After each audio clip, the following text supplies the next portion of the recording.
یا پورے گھر کے پردے نئے خریدے جاتے، کبھی کچن کو اثر نو ترتیب دیا جاتا اور میچنگ برتن تک خرید لیے جاتے۔ لباس اور طرز زندگی پر بھی یہی میلان چھایا ہوا تھا۔ دوسری جانب نفیسہ بیگم تھی۔ محدود آمدنی، بڑی فیملی اور گھر کی تزئین و آرائش کا شوق، صفائی پسندی ان کی زرین کی امی سے بڑھ کر تھی۔ مگر اتنے محدود وسائل اور لامحدود مسائل میں وہ اپنا شوق کیسے پورا کرتی؟ تو یہاں سے ان کی سلیقہ مندی کا آغاز ہوتا تھا۔ وہ زرین کی امی کی سلیقہ مندی اور نفاست کو پیسے کا تڑکا کہتی اور سینہ ٹھونک کر اعلان کرتی۔ جس طرح وہ ہر شے کو لے کر چلتی ہیں، اگر نسرین اس طور ایک ہفتہ بھی گزار دیں تو وہ مان لیں گی۔ نفیسہ بیگم کے ہاں 10 سال پرانا وائٹ واش یوں چمکتا تھا جیسے ابھی کل ہی کروایا ہو۔ نسرین کی صفائی ماسیوں کی مرہون منت تھی، تو نفیسہ شروع سے اور اب تک اپنے زور بازو پر بھروسہ کرتی۔ بچوں کی تربیت میں اپنی احتیاط پسندی، چیزوں کی قدر، وقت کی قدر، اہمیت سب کوٹ کوٹ کر بھر دی تھی۔ بچے اس عمر میں آ کر زمانے کے نئے چلن کے دیکھ کر کبھی کبھار انگڑائی لے کر بیدار ہوتے تو وہ بخوبی جانتی تھیں کہ کیسے انہیں تھپک کر سلانا ہے۔ نفیسہ کی زندگی جہد مسلسل تھی، جس کا پہلا اور آخری مقصد یہی تھا کہ کم خرچ بالا فیشن کیسے کیا جا سکتا ہے۔ چھوٹی چھوٹی معمولی چیزوں سے آغاز کرتی تھیں اور انتہا تک جاتی۔ ریڑھی سے وہ سب سے سستی والی سبزی خریدتی، وہ بھی بڑی رد و قد کے بعد کہ گھر میں ہر موسم کا پھل سبزی اگا رہی تھی۔ گملوں میں ہری مرچیں، دھنیا پودینہ بہار دکھاتا، آم کی خالی پیٹی میں مٹی بھر کے گوبھی تک کے پھول اگا لیے، کریلے، پھلیاں، ٹماٹر، بینگن، توری تو جیسے دائیں ہاتھ کا کمال تھا۔ آلو تک نکال چکی تھیں، رنگین شملہ مرچ بھی اگا لیں، چیکو، امرود، انار، پپیتا کے پیڑ لگا رکھے تھے۔ دوسرے ان کا مشہور زمانہ لیمو کا پیڑ، جو در حقیقت ان کا دکھ درد اور ہر مسئلے کا ساتھی تھا۔ لیمو سے وہ کام لے چکی تھیں کہ تنہائی میں بیٹھ کر لیمو بھی کثر نفسی سے سوچتا، میں اور کتنے کام کا۔ پیتل کے برتن چمکا کر رکھتی، دروازے کا ہینڈل لش لش کرتے، اپنے منہ اور ہاتھ پیروں پر ملتی اور بیٹیوں کو بھی یہی تلقین کرتی۔ مرغیاں پالنے کا شوق تھا اور ضرورت بھی۔ باغبانی اور باورچی خانے تک ہی سلیقہ مندی کا ٹھپا نہیں تھا۔ 6 ماہ پہلے کلیم سے بڑی بیٹی کو بیاہا تو اپنے نکاح کا جوڑا سبز و سرخ اسے پہننے کو دیا، جس نے دیکھنے والوں کی انگلیاں دانتوں میں دے دیں۔ وہ اتنے سلیقے طریقے سے لپیٹ لپاٹ کر رکھا گیا تھا اور یوں چھپ مارتا تھا جیسے ابھی ابھی کسی اعلیٰ پائے کی ڈیزائنر نے اپنی بوتیک سے بھیجا ہو۔ ادیبہ کے کچھ اعتراضات تھے۔ اپنی مہندی مایوں پلس نکاح کے روز وہ 26 سال پرانا جوڑا پہنے گی، اور کیا اس کی وہ خوبصورتی اور پائیداری برقرار رہی ہوگی، اور آؤٹ آف فیشن جوڑا؟ لیکن ادیبہ کے سارے سوال بیکار گئے۔ وہ قطعاً آؤٹ آف فیشن نہیں تھا اور نہ ہی بوسیدہ۔ اس کی خوبصورتی نگاہوں کو خیرہ کرتی تھی۔ امی، لوگ نہ کہیں گے کہ نیا نہیں پہنا، سالوں پرانا اپنی ماں کی شادی کا؟ ادیبہ نے اب دل کی بات کہی۔ نفیسہ بیگم کو بیٹی کے دل کی ساری خبریں تھیں۔ لوگوں نے تب تو کچھ نہ کہا، بڑی واہ واہ کی۔ 24 گھنٹے کے 48 نیوز بلیٹن میں خبر چلی تھی، ثانیہ مرزا نے اپنے نکاح کے روز اپنی ماں کے نکاح کا جوڑا پہنا، 7 کانچ کے ہاتھوں بھر بھر کر چوڑیاں، اور یہ جو وہ اس نواب کی دلہن بنی ہے، وہ جو 0 نمبر کی اداکارہ ہے۔ وہ یادداشت پر زور دینے لگی۔ کرینہ کپور۔ عرشیہ نے تصحیح کی، ہاں وہ کرینہ سمینہ جو بھی۔ اب خود بھی اتنی نمبر 1 اداکارہ، اس کے پاس کون سی پیسے کی کمی تھی؟ یا اس موئے نواب کے پاس خالی پیپا تھا؟ مگر پہنا نا اس نے بھی اپنی ساس کا شادی کے روز والا لہنگا۔ ان کے پاس مثالوں کی کمی نہیں تھی۔ نفیسہ بیگم اور نسرین بیگم کے درمیان وہی روایتی چپقلش اور کشمکش تھی جو دیورانی جٹھانی کے رشتے میں عام طور پر ہوتی ہے۔ نسرین جب بیاہ کر آئیں تو سارا گھر ایک ہی تھا، اور گھر میں اور سارے خاندان میں نفیسہ کے طور طریقوں، سلیقہ مندی کا توتی بولتا تھا، بلکہ نسرین تو شادی سے پہلے ہی نفیسہ کے چلن سے بہت حد تک واقف ہو چکی تھی، اس لیے بڑے ہی داؤ پیچ کھیل کر کہلوا دیا کہ وہ اپنے لیے بری کی تمام چیزیں خود ہی خریدے گی۔ نفیسہ کی شادی کو 4 سال ہو چکے تھے اور وہ ہنوز بے اولاد تھیں۔ دیور چونکہ سگا خالہ زاد تھا، سو اس سے لگاؤ قدرتی تھا۔ اس کی شادی پر وہ اپنی سلیقہ مندی کی دھاک بٹھانا چاہتی تھیں، مگر یہ موقع مل نہ سکا۔ انہیں اس طرح منہ پھاڑ کے بری کے لیے دلہن کی مرضی والی بات بھائی ہی نہیں، پیغام رساں کو کہلوا دیا کہ بری تو لڑکے والوں کا ارمان ہوتی ہے۔ پیغام رساں بھی کچھ فتنہ پرور تھا، اس نے جوابی پیغام منہ پھاڑ کے کہلوا دیا، تو لڑکی کے ارمان کہاں گئے؟ اور جس نے پہننا ہے اسے ہی پسند نہ ہوئے تو؟ اور دوسرے، جہاں تک ماں بہنوں کے ارمانوں کی بات ہے تو فہیم کی نہ ماں حیات ہیں اور اکلوتی بہن ملک سے باہر، سو بھابھی کو ارمان نکالنے کی اتنی حسرت کیوں ہے؟ نفیسہ کے دل میں جملہ انی کی طرح گڑ گیا. وہ بھابھی تھیں اور سگی خالہ زاد بھی تو. دکھ میں گھر کے ہاتھ بالکل ہی پیچھے کر لیے. فہیم نے بالا ہی بالا منہ مانگے پیسے نسرین کے لیے بھجوا دیے. شادی بہت دھوم دھام سے ہوئی. سب کچھ اچھا تھا، مگر نفیسہ نے یہ جان لیا کہ دیورانی کے ساتھ ان کی نبھ جائے یہ بہت مشکل ہے. ابھی تو گھر بھی ایک تھا اور کچن بھی. نسرین ایک کھاتے پیتے خوشحال گھرانے سے آئی تھی، جبکہ نفیسہ نے یتیمی کی گود میں آنکھ کھولی تھی.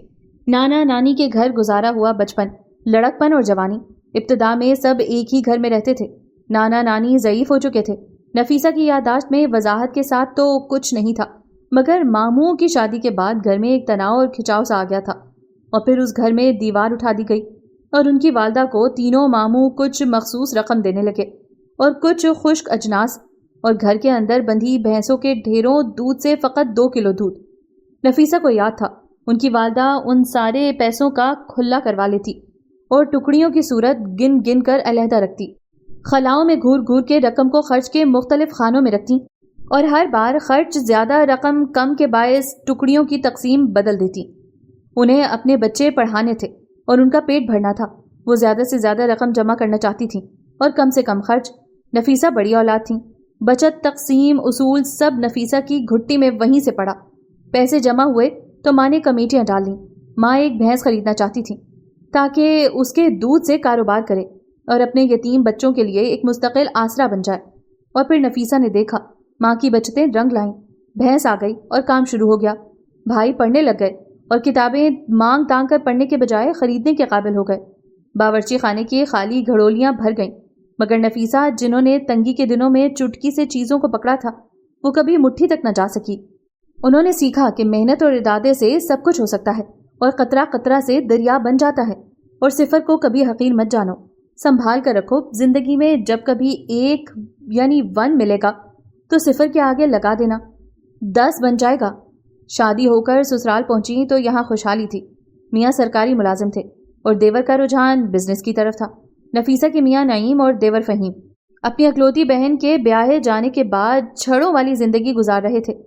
نفیسہ دونوں کی زندگی میں انقلاب بن کر آئی تھی. دونوں بھائی اچھا کھانا کھانے کے لیے دل کھول کر پیسے خرچ کرتے تھے.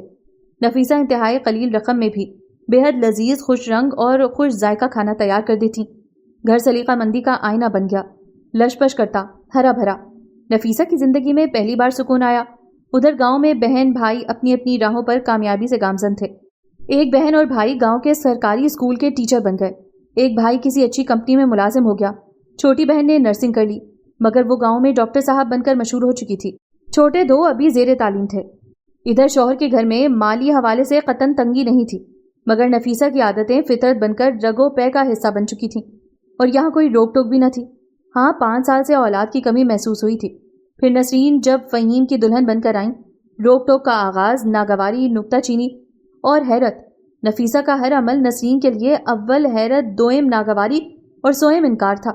نسرین کو اپنے شہری اور تعلیم یافتہ ہونے پر فخر تھا، جو نفیسہ کے سامنے جا کر گھمنڈ کی صورت اختیار کر گیا.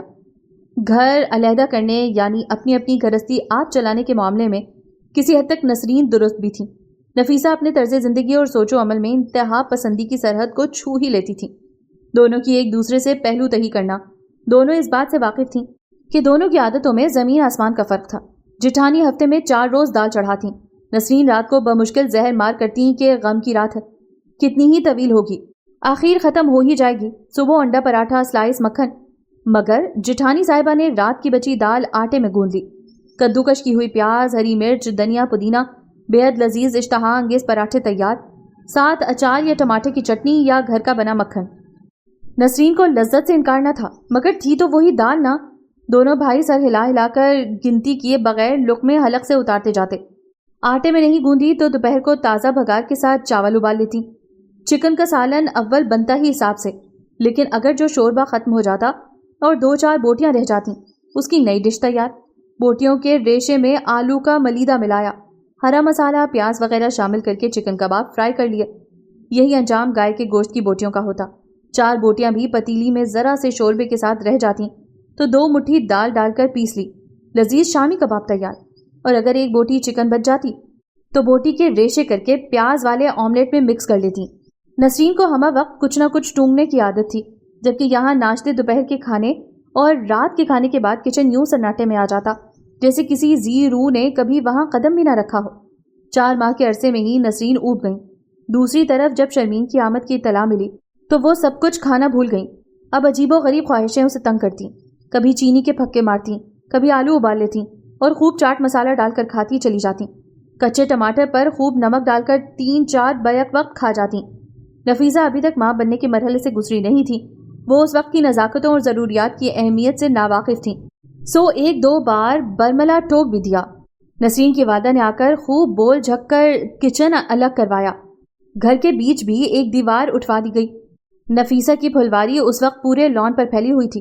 وہ جب صبح کے کاموں سے فارغ ہو کر پورے استحقاق سے کھرپی لے کر لان میں کھوجتیں، پتے جھاڑتیں، گوڈی کرتیں، کھاد ڈالتیں تو نسرین کے سینے پر مونگ ڈلتیں، اپنی بھابھی سے کہیے اپنا کھیت اپنے حصے تک محدود رکھیں، نہ جانے کون کون سے کچرے اکٹھے کر کے ڈرم میں رکھتی ہیں، بایو کھاد بناتی ہیں، ڈرم میں ہفتوں پھلوں سبزیوں کے چھلکے بند رکھتی ہیں، پھر جب اسے کھولتی ہیں تو کھاد تو نہیں، نہ جانے کون سا کیمیکل باہر نکل آتا، اسے ہاتھوں پر تھیلی چڑھا کر کیاریوں میں ٹھونستی جاتی ہیں، ایسی بدبو ہوتی ہے کہ نسرین یہ میں نہیں کہہ سکتا، تم کہہ لو یا برداشت کر لو، گھر الگ کر دیے، تم یہ بھی دیکھو ان کی محنت کی بدولت کتنا تازہ ماحول ہے، لگتا ہی نہیں ہم کراچی جیسے آلودگی والے ماحول میں رہتے ہیں۔ تازگی کا احساس، اسے آپ تازگی کہتے ہیں؟ دراصل آپ بھی 5 سال سے ساتھ رہ کر ویسے ہی ہو گئے ہیں، سڑاند کو تازگی کہہ رہے ہیں۔ یار وہ 2-4 دن رہے گی پھر مٹی میں جذب ہو جانا ہے، 2-4 دن میں نے بھی مٹی میں جذب ہو جانا ہے، وہ دل گیر لہجے میں بولی، آنکھوں میں آنسو بھی بھر آئے، اور انہی آنکھوں کے پیچھے پاگل ہو کر تو محبت کی شادی کی تھی۔ گھر میں کچن کا کام کرنے کے لیے لکڑی والے آئے ہی ہوئے تھے، کچن الگ ہو گیا۔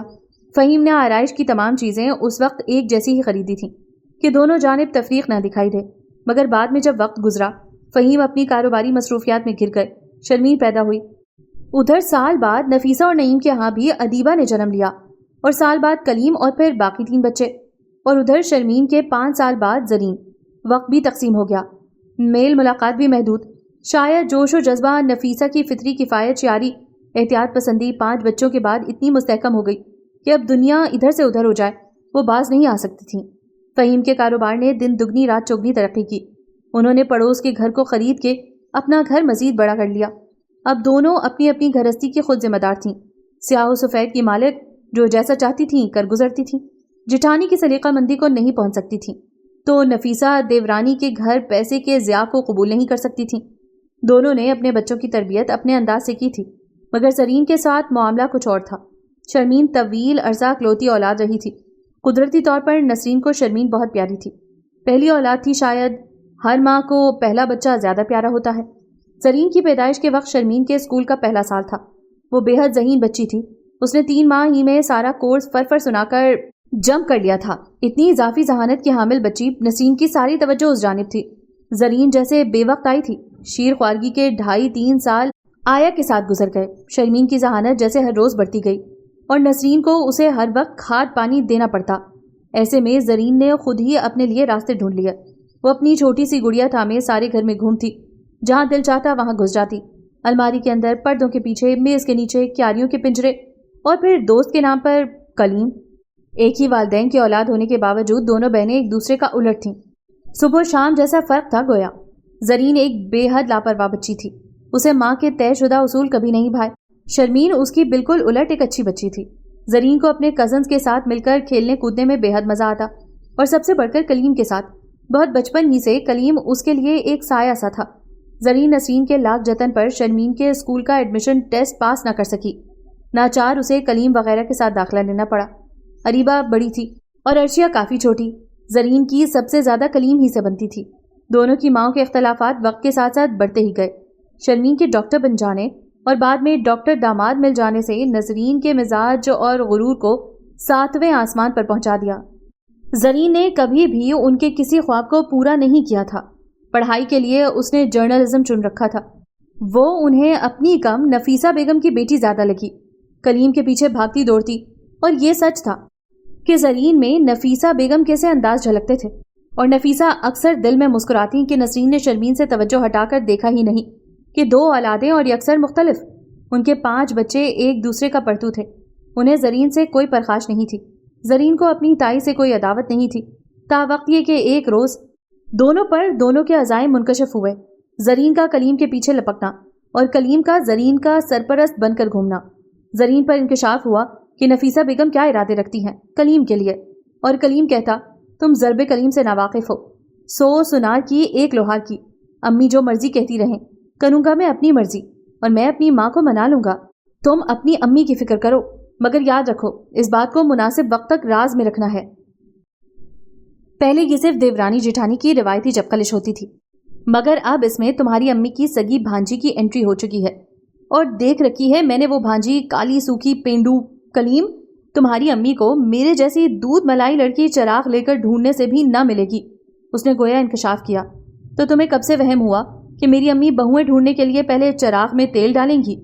وہ دن کے وقت بہو ڈھونڈنے جائیں گی کیا؟ زرین چیخی۔ ڈھونڈنے کیوں؟ میں نظر نہیں آ رہی کیا؟ اوہ یار، میرا مطلب زعیم کی دلہن بھی تو ہوگی نا۔ ہاں ٹھیک ہے، لیکن کلیم، تمہاری امی کو بھانجی کا خیال آئے ہی کیوں؟ وہ اپنے ساتھ مربے لے کر آئے گی، زمیندار ہے میرے خالو۔ مربے؟ زرین حلق کے بل چیخی۔ تم مربوں کے لیے اپنی امی کی بھانجی سے شادی کر لو گے کلیم؟ وہ جیسے غم سے دوہری ہو گئی۔ بولو تمہیں کتنے مربے چاہیے؟ سیب کا مربع، آم کا مربع، گاجر کا مربع، اور تم بس بتاتے جاؤ۔ میں اپنے ابا سے کہہ کر مربوں کی فیکٹری تمہارے نام لگا دوں گی۔ اسے پہلی بار اپنی محبت کی ناؤ ڈولتی محسوس ہوئی۔ او بے وقوف، کلیم نے سر ہاتھوں پر گرایا۔ مربے نہیں، مربے یعنی اسکوائر، یعنی زمینیں، ایکڑ ہیں۔ اچھا وہ والا مربع۔ وہ مطمئن ہوئی۔ لیکن تم جرنلزم میں ماسٹرز کرنے کے بعد کھیتی باڑی کرو گے کلیم؟ وہ فخر رنگ کے ساتھ دھب سے بیٹھی تھی۔ پہلی بار کلیم کے چہرے کا رنگ اڑا۔ اس کی امی سے کچھ بعید نہیں تھا،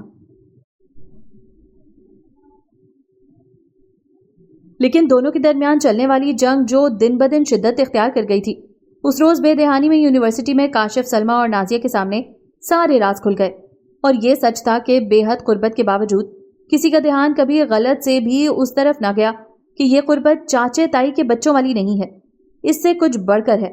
جس دن سے زرین کو نفیسہ بیگم کے عزائم کی خبر ملی تھی، وہ صبح و شام کلیم کو باتیں سناتی اور مثالوں سے ثابت کرتی کہ وہ اپنی کنجوس اماں کے آگے کچھ نہیں کر سکے گا۔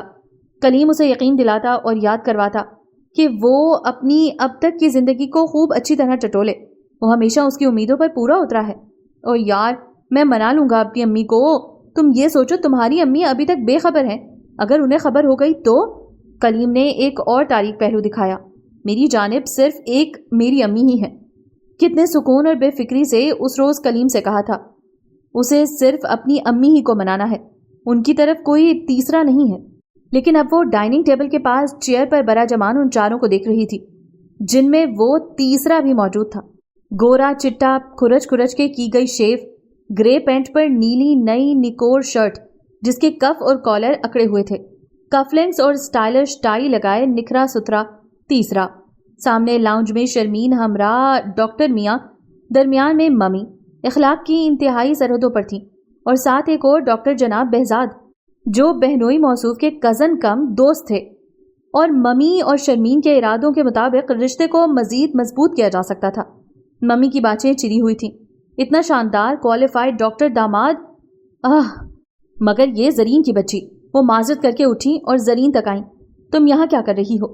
وہ غرائیں۔ زرین 6-7 سرخ سیب پلیٹ میں ڈال کر بیٹھی تھی، ایک ہاتھ میں چھری تھی، قاشے بنا بنا کر بڑے انہماک سے منہ میں رکھتی تھی۔ آپ نے سنا نہیں، روزانہ ایک سیب کھائیے، ڈاکٹر کو بھگائیے۔ میں چیک کر رہی ہوں، اگر 1 گھنٹے میں یہ سب سیب کھا لوں تو ڈاکٹروں کی یہ فوج بیٹھے بٹھائے اچانک غائب ہو جائے گی۔ یوں شو! اس نے انگلی سے چٹکی بجائی۔ شرافت سے آ کر سب کے درمیان بیٹھو، اور مزید کوئی بہانہ نہیں۔ ان کے لہجے میں قطعیت آ گئی۔ میں بیٹھ تو جاؤں گی، مگر شرافت کی گارنٹی نہیں ہے۔ اس نے ہاتھ ہوا میں لہرایا۔ کیا مطلب؟ مطلب یہ کہ میں نہیں سن سکتی کہ نزلے کی دوا بس 10 سال میں آنے والی ہے، اور کون کون سی چیزیں ہائیجینک ہیں اور کون سی نہیں، اور ملاوٹ کی کون کون سی قسمیں ہیں۔ اور یہ ڈاکٹر بہزاد، یہ تو مجھے بڑا ہی زہر لگتا ہے۔ اس نے کھا جانے والی نظروں سے اسے گھورا، جو حسب معمول کسی ایسی ہی نئی تحقیق پر گفتگو کر رہا تھا۔ شرمین اور اس کے ڈاکٹر میاں کا اشتیاق اور کھلا منہ دیدنی تھا۔ ممی، آپ لوگ کیا ڈسکشن کر رہے ہیں؟ اب آ بھی جائیں، اور زرین تم بھی۔ شرمین نے ہانک لگائی۔ جی آپی، میں آئی۔ وہ ایسے اٹھی جیسے اسی آواز کی تو منتظر تھی۔